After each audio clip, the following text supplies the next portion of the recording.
नमस्कार, मैं हूं आपके साथ मयंक। आज 10 तारीख है। पिछले 12 घंटों के अंदर ईरान, अमेरिका और इजराइल से जुड़े सारे अपडेट्स मैं आपको बताऊंगा।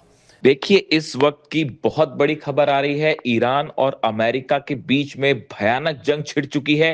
अमेरिका की तरफ से ईरान के 10 ठिकानों पर हमले किए गए, बंदर अब्बास पर हमले किए गए, केशम आइलैंड पर हमले किए गए, सिरीक पर हमले किए गए और जास्क आइलैंड पर हमले किए गए।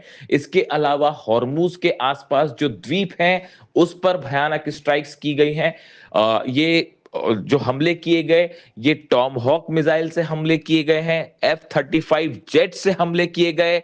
और उसके बाद अब जो ताजा खबर है उसके मुताबिक ईरान ने अमेरिका के कई बेसिस पर हमले शुरू कर दिए हैं, निशाना बनाना शुरू कर दिया है। यानी बिना वक्त गवाए ईरान की तरफ से भी हमले शुरू हो चुके हैं। ईरान की सेना ने जवाब देना शुरू कर दिया है। और जो लेटेस्ट खबर है उसके मुताबिक बहरीन में अमेरिका के 5th फ्लीट को निशाना बनाया गया है और बहरीन में अमेरिका के बेस पर हमले कर दिए हैं ईरान ने। देखिए, कल जिस तरह से ये खबर आई थी कि एक अपाचे हेलीकॉप्टर को हॉर्मूज में मार गिराया गया है, हमने सबसे पहले आप तक ये खबर पहुंचाई थी कि ये कोई हादसा नहीं है, बल्कि शाहिद 136 ड्रोन से अमेरिका के अपाचे हेलीकॉप्टर को गिराया गया। और देखिए, ये खबर बिल्कुल सटीक साबित हुई। एक बार फिर हमारी खबर पर मुहर लगी है कि ये हमला शाहिद 136 ड्रोन से किया गया और अपाचे हेलीकॉप्टर को गिरा दिया गया। इसके बाद डोनाल्ड ट्रंप की तरफ से रात को यह बयान आया कि ये हमला किया गया है ईरान की तरफ से और इसका बदला लिया जाएगा।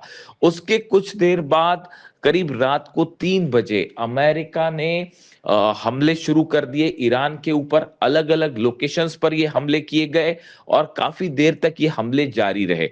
देखिए, जो खबरें आ रही हैं उसके मुताबिक अमेरिका की तरफ से ईरान के रडार सिस्टम्स को निशाना बनाया गया है। जिन आइलैंड्स पर रडार्स लगे हुए हैं वहां पर हमले किए गए।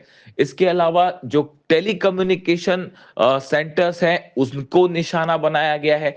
जहां से लॉन्च पैड्स हैं, जहां पर ईरान के, उस पर हमले किए गए हैं। लेकिन इसके साथ ही एक बेहद शर्मनाक घटना यह भी सामने आई है कि सिरिक आइलैंड पर पीने के पानी के वाटर टैंक्स को निशाना बनाया गया। देखिए, ये एक ऐसी घटना है जो इस पूरे जंग को एक नया मोड़ दे सकती है।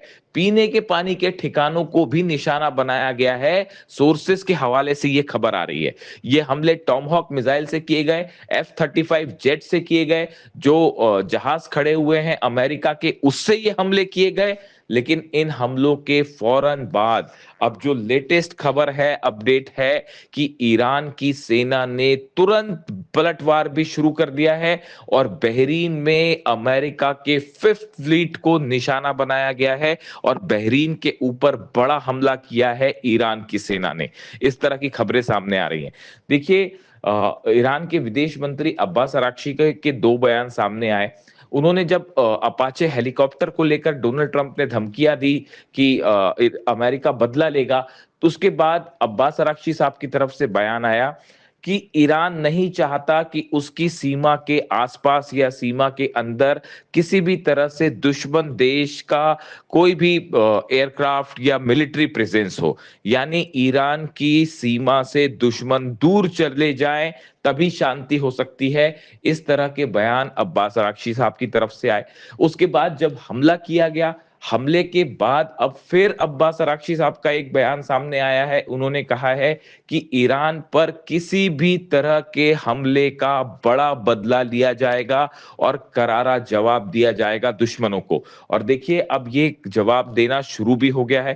ईरान की तरफ से साफ कर दिया गया है, ईरान की सेना की तरफ से, आरजीसी की तरफ से बात साफ कर दी गई है कि अगर किसी भी तरह के हमले होते हैं ईरान के ऊपर, तो बिना वक्त गवाए उसका जवाब दिया जाएगा। इतना ही नहीं, जिस तरह से ईरान ने इजराइल को निशाना बनाया लेबनान के हमलों को लेकर, उससे यह बात साबित हो गई है कि अब ईरान की सेना एक बेहद एग्रेसिव मोड पे है और किसी भी तरह के हमले का करारा जवाब दिया जाएगा। अब यह माना जा रहा है कि ये हमले जो हुए हैं अमेरिका की तरफ से, ये एक नई जंग की शुरुआत करेंगे और ईरान की तरफ से करारा और मुंह तोड़ जवाब दिया जाएगा अमेरिका को और डोनाल्ड ट्रंप को।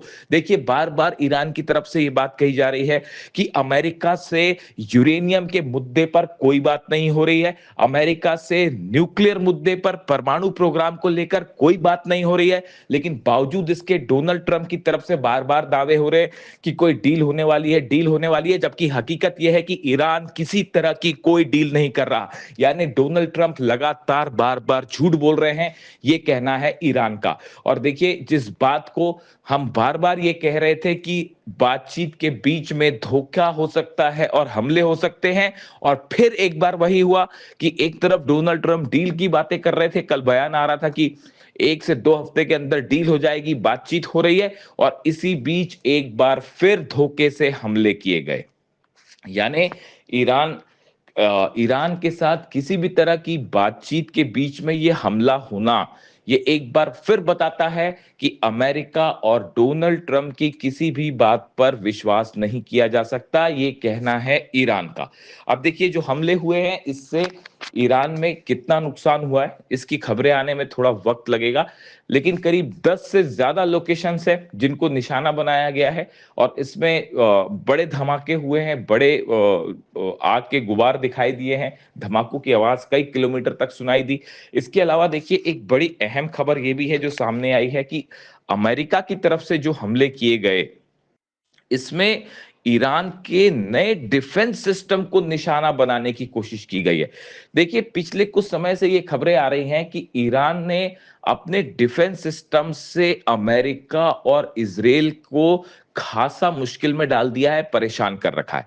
ईरान का जो नया मिसाइल डिफेंस सिस्टम है, उसने कई अमेरिकी जेट्स को निशाना बनाया है, कई अमेरिका के और इजराइल के जो ड्रोन्स हैं उनको निशाना बनाया है। अपाचे हेलीकॉप्टर पर तो शाहिद ड्रोन से हमला किया गया। यही वजह है कि ईरान के जो डिफेंस सिस्टम है उसको निशाना बनाने की कोशिश की है अमेरिका ने, और जिस दिन लोकेशंस पर डिफेंस सिस्टम लगे थे वहां पर स्ट्राइक की गई है, जिसके बाद जो है अभी जो खबरें आ रही हैं उसके मुताबिक कई लोकेशंस पर जो है वो डिफेंस सिस्टम में धमाके हुए हैं, और ईरान की तरफ से जो है वो राहत और बचाव कार्य फिलहाल जारी है। लोगों को जो घायल हुए हैं उनको अस्पताल पहुंचाया जा रहा है। कई लोकेशंस पर जो है वो लोगों के मारे जाने की भी खबरें सामने आई हैं। अब इन हालात में सवाल ये है कि ईरान की तरफ से जो नए हमले हुए हैं अमेरिका के बेसिस पर, क्या ये हमले आगे भी जारी रहेंगे? इससे अमेरिका को और अमेरिका के बेसिस पर कितना नुकसान हुआ है, इसकी खबर आने में थोड़ा सा वक्त लगेगा। लेकिन अब सवाल एक बार फिर ये है कि क्या, देखिए, अमेरिका की तरफ से ये बयान आया है कि ये हमले अब बंद कर दिए गए हैं, ऐसा अमेरिका का कहना है। लेकिन ईरान का कहना ये है कि जो भी हमले हुए हैं उनका करारा जवाब दिया जाएगा, जिसके बाद ये माना जा रहा है कि आने वाले चंद दिनों में ये जंग और आगे बढ़ सकती है, और ये एक लिमिटेड स्ट्राइक नहीं रहेगी। देखिए, ईरान की तरफ से बात कह दी गई है कि जो इस तरह की घटनाएं हो रही हैं कि अमेरिका की तरफ से हमले किए जाते हैं और उसको लिमिटेड स्ट्राइक बता दिया जाता है, लेकिन अब ऐसा इस बात को स्वीकार नहीं किया जाएगा। किसी भी तरह से ईरान पर हमला होगा उसको एक जंग की शुरुआत माना जाएगा और निर्णायक कार्रवाई की जाएगी। यानी ये बात तय है कि सऊदी के बेसिस खतरे पे हैं, यूएई के बेसिस खतरे पर हैं, बहरीन पर ऑलरेडी हमला हो चुका है, इसके अलावा कुवैत और जॉर्डन भी अब ईरान के निशाने पर है, और जितनी जगह अमेरिका के बेसिस हैं सबको इस समय अलर्ट कर दिया गया है। कई जगह सायरन बजने की भी खबरें सामने आ रही हैं। ये बताया जा रहा है कि कई अमेरिकी बेसिस जो हैं वहां पर डिफेंस सिस्टम को अलर्ट कर दिया गया है, और ये माना जा रहा है कि अगले चंद घंटों के अंदर ईरान की तरफ से और बड़े हमले हो सकते हैं। थर्ड पैट्रियट सिस्टम को एक्टिवेट कर दिया गया है। इसी के साथ ही इजराइल में भी अलर्ट जारी कर दिया गया है, और ऐसा माना जा रहा है कि इजराइल के ऊपर भी ईरान की तरफ से बड़ी कार्रवाई हो सकती है और हमले किए जा सकते हैं। लेकिन यानी फिलहाल हालात ये है कि पूरा मिडिल ईस्ट एक बार फिर सुलग रहा है, और हॉर्मूज से लेकर पूरे मिडिल ईस्ट में एक नई जंग का आगाज होता दिखाई दे रहा है। अगले चंद घंटे बेहद अहम है, जो ये तय कर देंगे कि आने वाले दिनों में मिडिल ईस्ट क्या एक नई जंग की तरफ आगे बढ़ रहा है। इन पूरे हालात पर हमारी नजर है, और जैसे ही कोई भी नया अपडेट आता है आप तक फौरन पहुंचाएंगे।